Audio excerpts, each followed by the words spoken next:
Welcome, everybody. This is Hugh, Massie, the CEO and founder of DNA Behavior.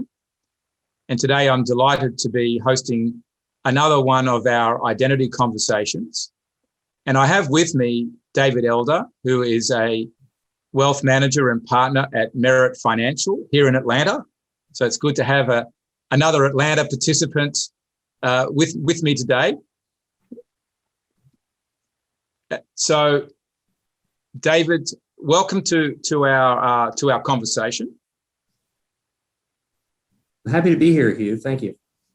So, David, I'd just like to start off with your background, because it's pretty interesting in how you got to this place of being a wealth manager at Merit. And I'd like you just to tell me a little bit as well about your music background. Yeah.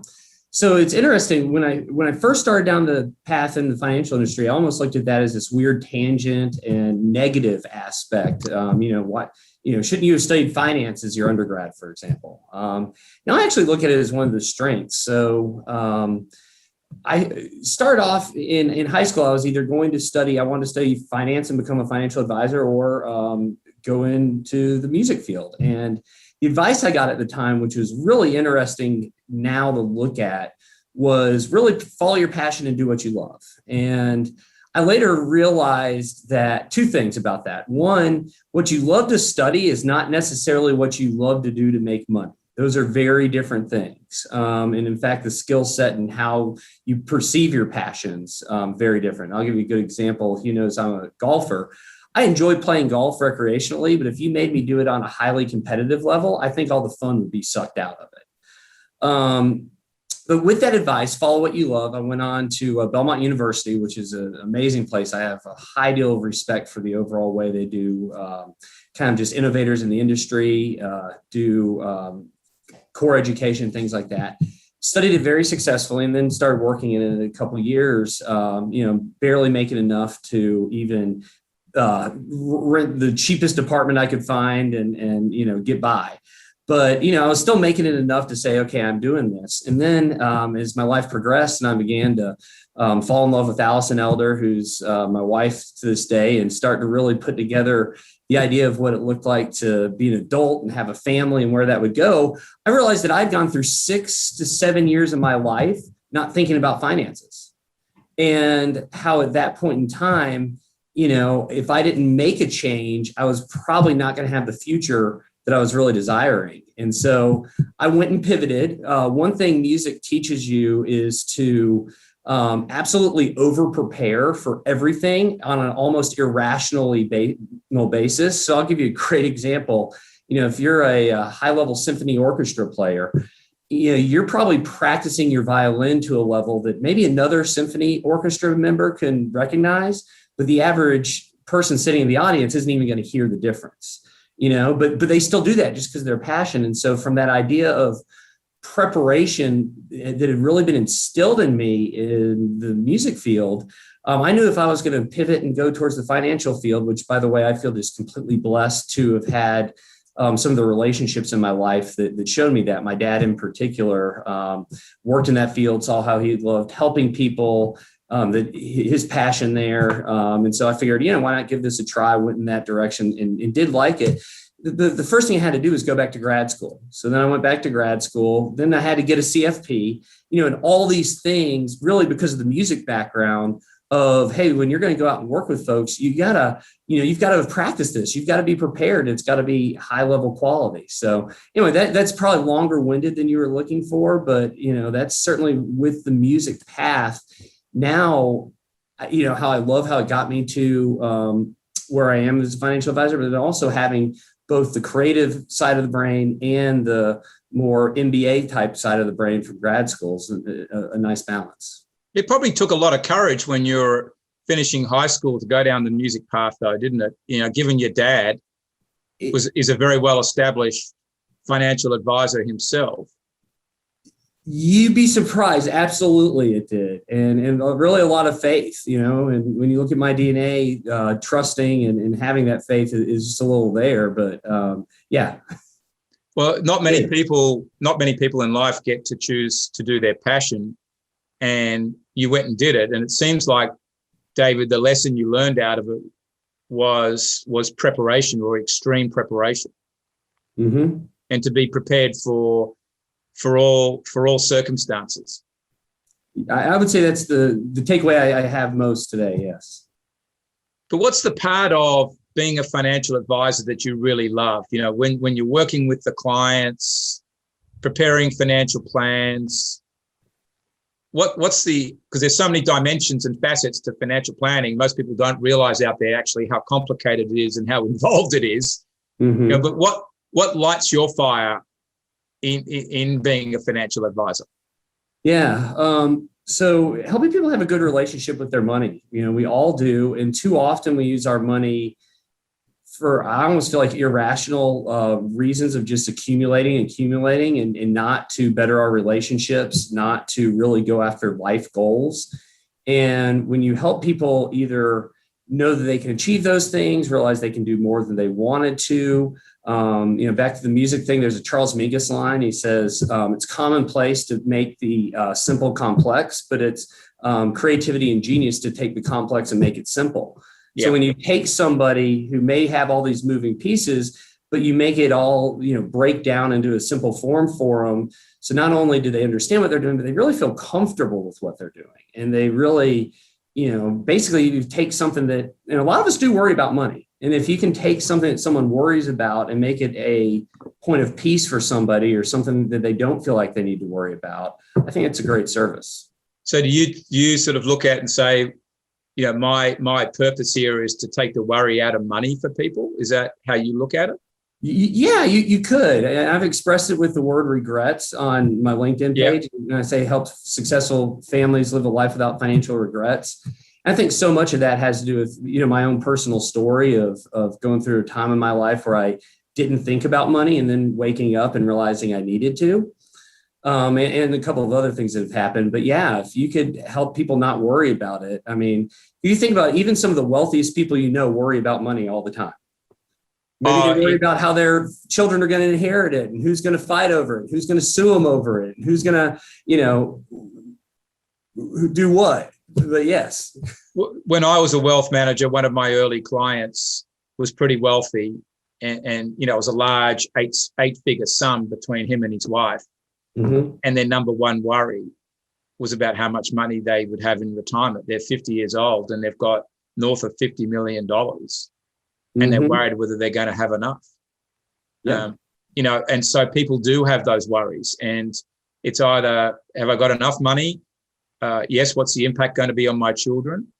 But I think you said something that's very interesting, because it's very close to my heart, is the without regret bit. You know, I look at for myself, living a quality life as being living your unique design in harmony, which is about relationships. So it can't just be about you. It's got to be also your relationships, but without regret.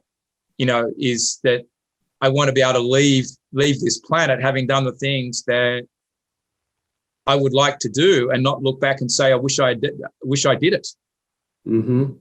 And that seems like what you've done for yourself personally, in going in early and having a go in being a musician. And that's what you're bringing to your clients.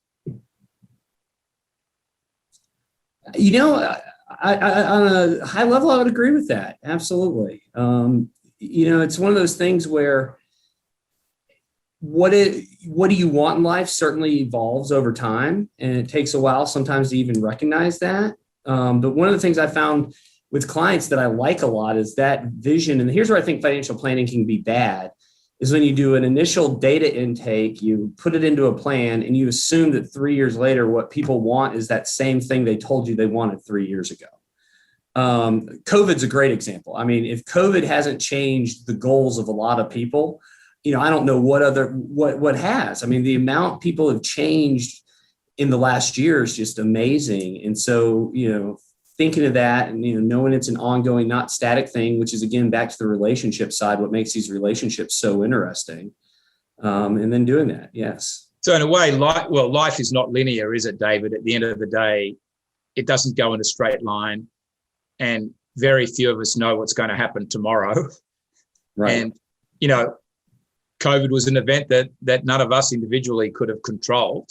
And maybe we can manage our reaction to it. But I think it does bring home for most of us getting in touch with what we value the most and thinking through that a lot more deeply, to what that is, so that we don't have that life of regret. When things free up, can we go and do A, B, C, D?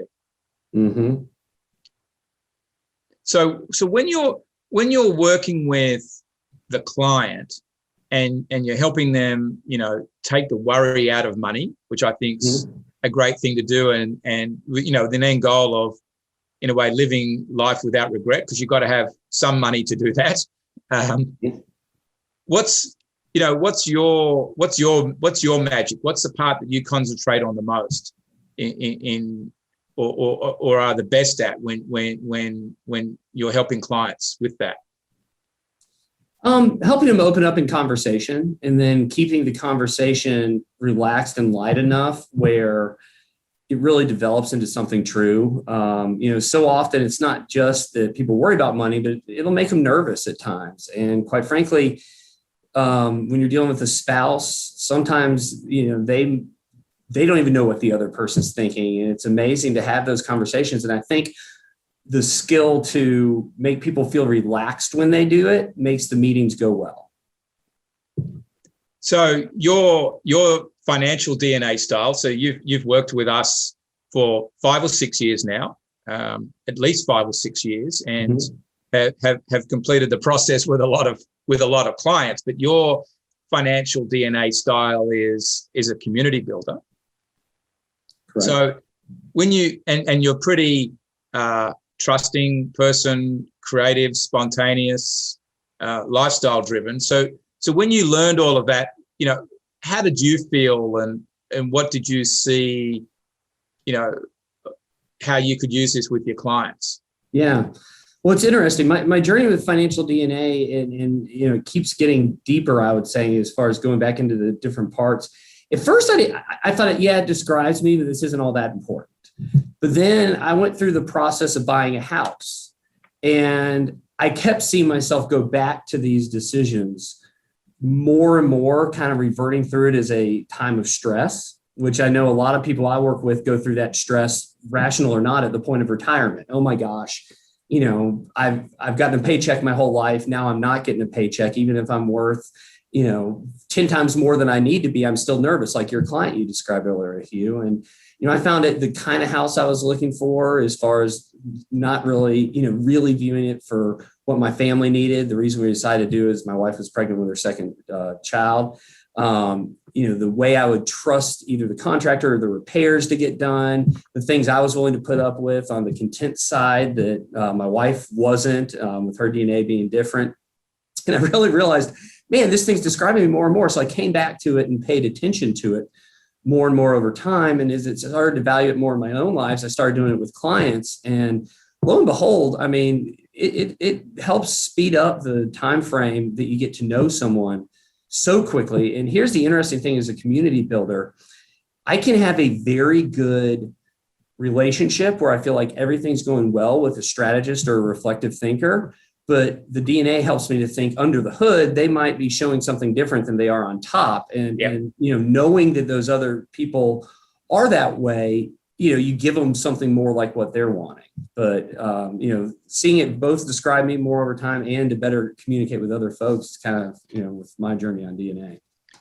Yeah. So it enables you to, one, it helps you just personally in making your own in your own decisions, but also knowing who you are as an advisor. But I think you're making a key point there, that it enables you to give the clients, in some way, from a relationship standpoint, what they want. In other words, you're able to adapt to them. You're a community builder. If you work with a strategist, straight away that they're opposite to you.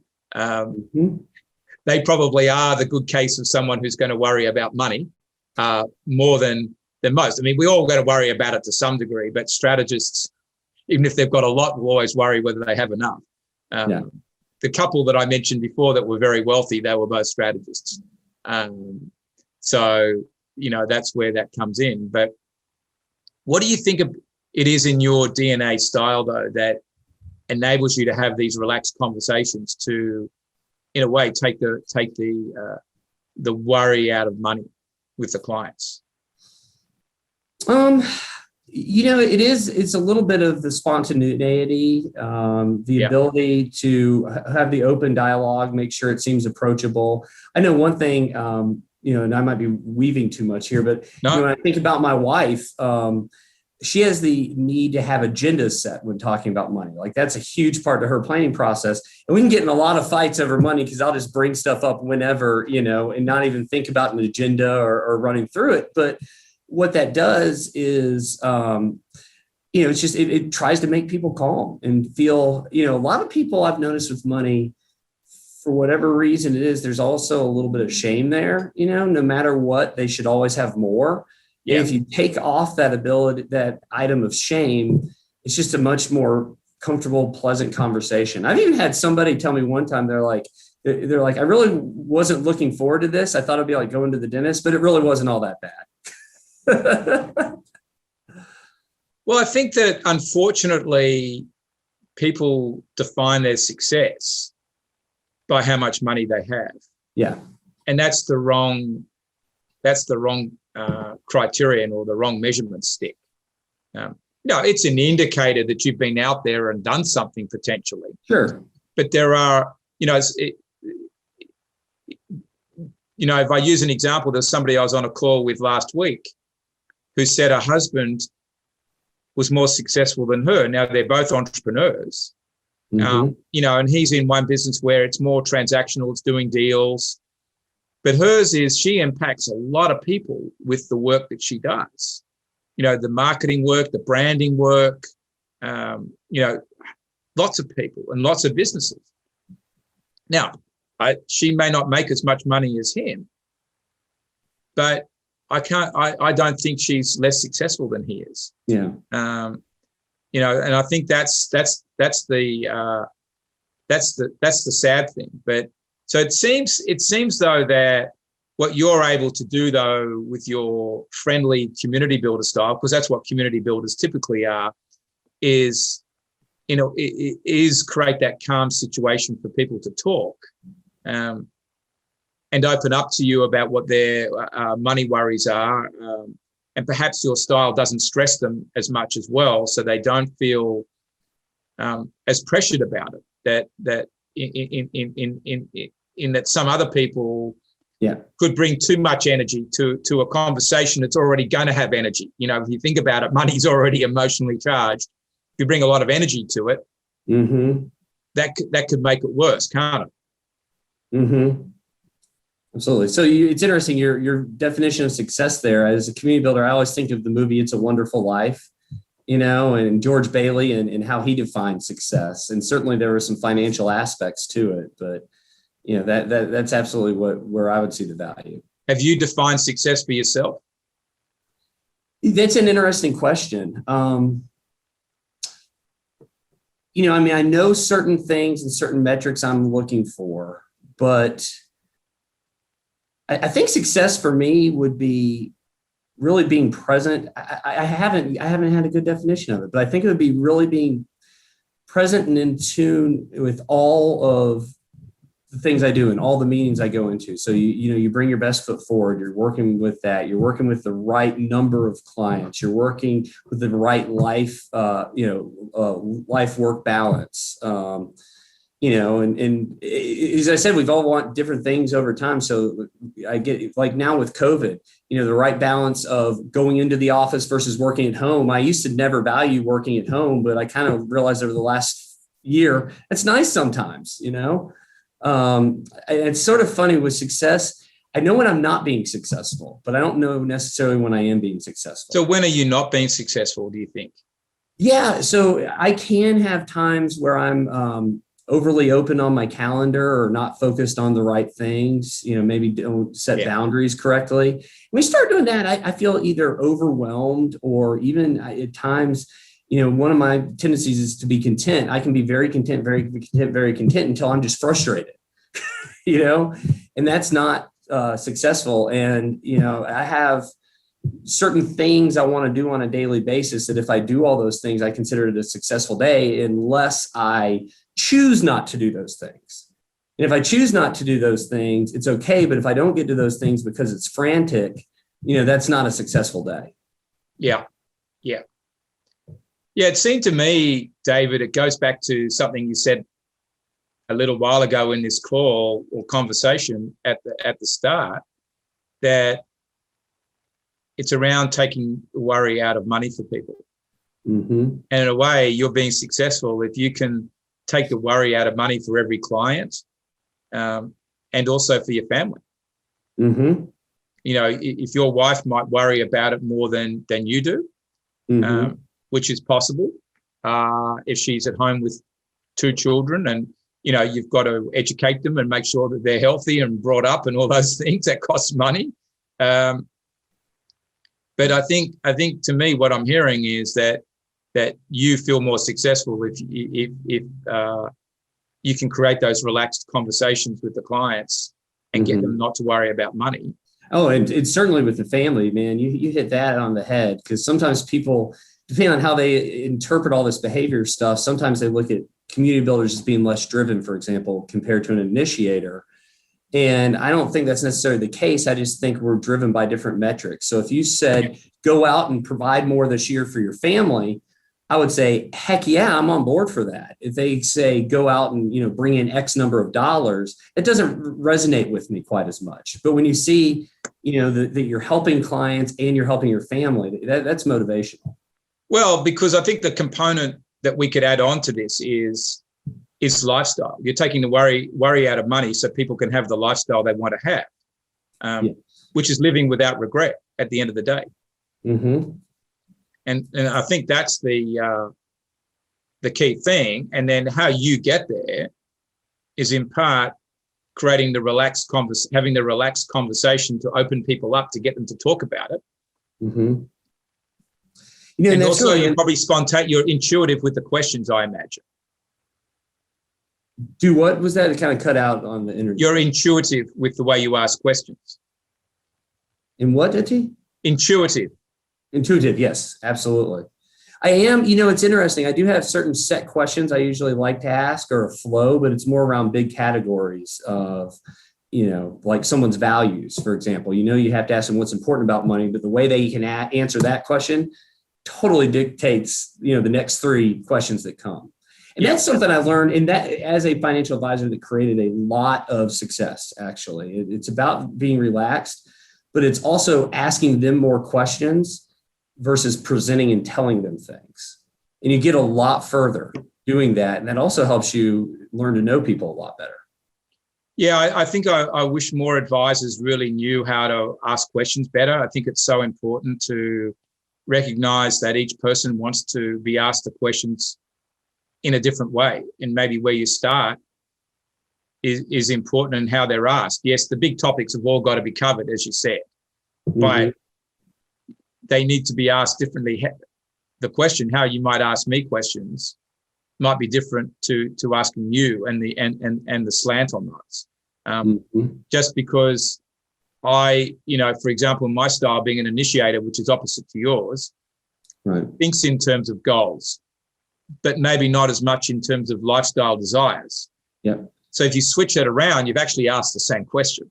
You do. I mean, so I think it's some of my lifestyle desires that exist now that didn't in the past. A lot of it's just, developed because of age and where I'm at in my career. And you can't achieve certain things like family vacations, for example, without money.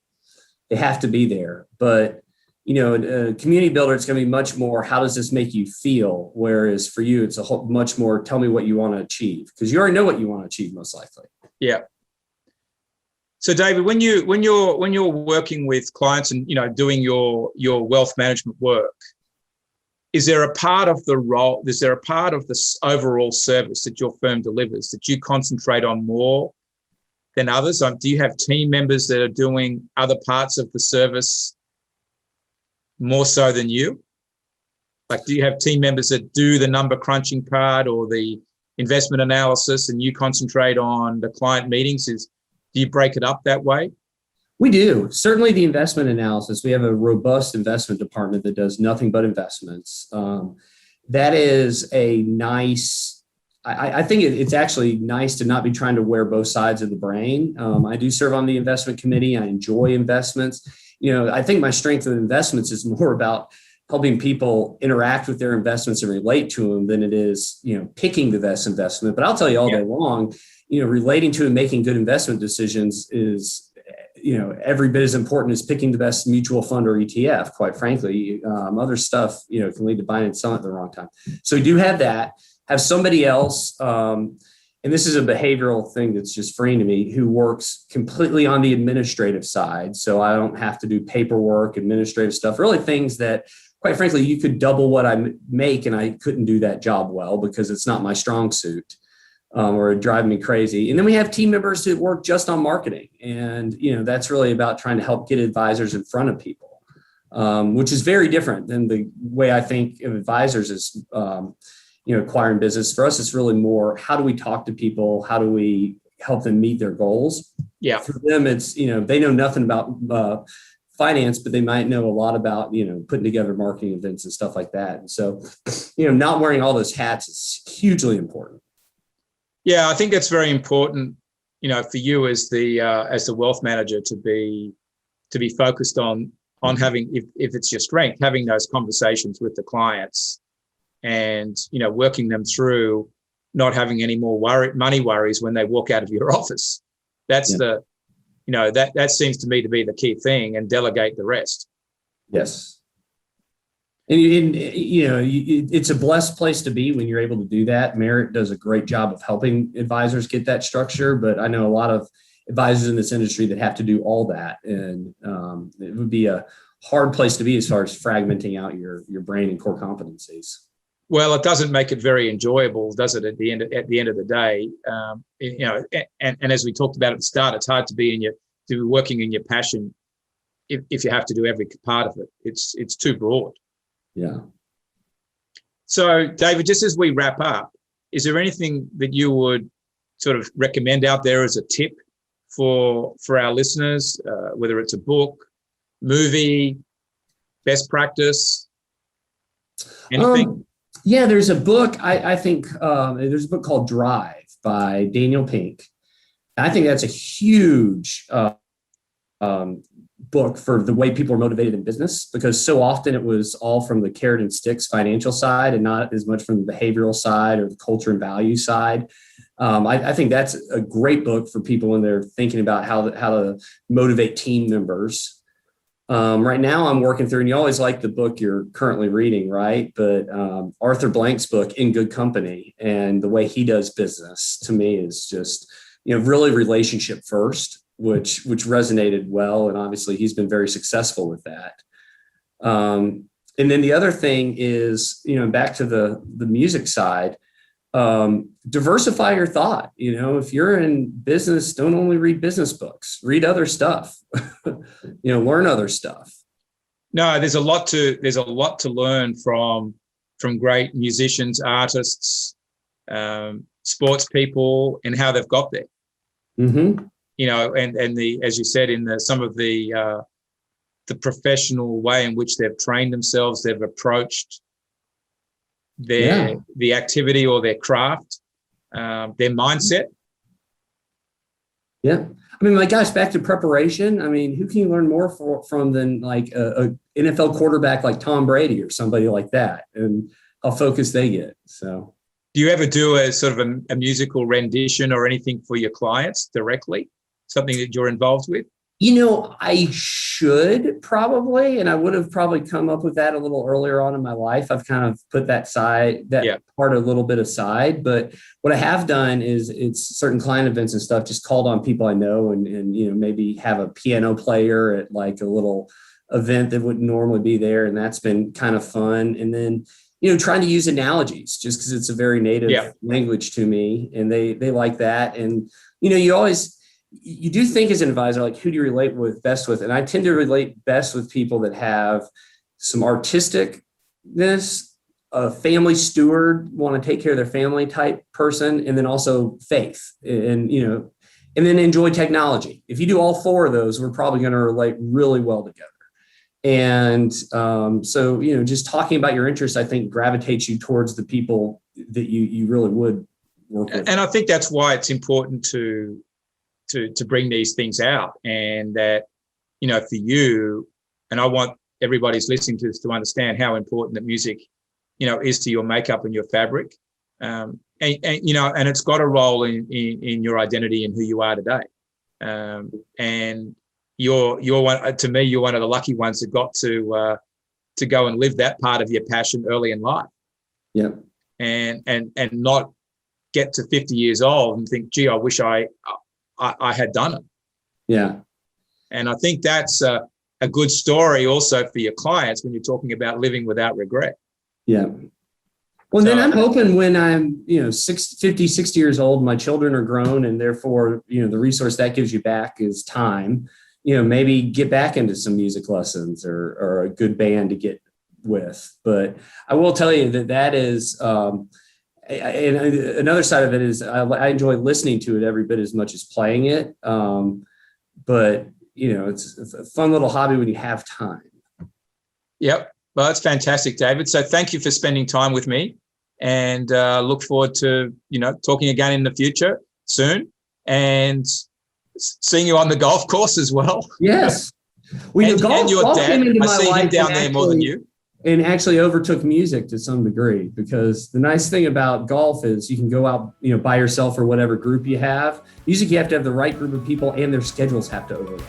Yeah. But yes, that would be great.